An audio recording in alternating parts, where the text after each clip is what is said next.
June 13 வெள்ளிக்கிழமை. அனுப்புவேன் வா. நீ இஸ்ரவேல் புத்திரராகிய என் ஜனத்தை எகிப்திலிருந்து அழைத்து வரும்படி உன்னை பார்வோனிடத்துக்கு அனுப்புவேன் வா. யாத்ராகமம் 3:10.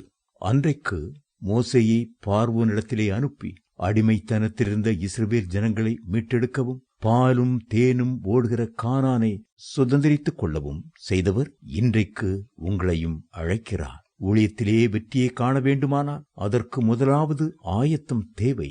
அந்த ஆயத்தம் ஜெபத்தில்தான் ஆரம்பமாகிறது. ஜெபிக்கிறவர்களுக்கு கர்த்தர் ஆத்தும பாரத்தை கொடுக்கிறார். அதற்கான பொறுப்பையும் உத்தரவாதத்தையும் வரங்களையும் வல்லமைகளையும் கொடுத்து அக்னி ஜுவாலையாக மாற்றுகிறார். வேதாகம கல்லூரியில் படிப்பது நல்லதுதான். ஆனால் தேவனுடைய ஊழியத்தை தேவ ஞானத்தினாலும் தேவ வல்லமையினாலும் தேவ சத்துவத்தினாலும்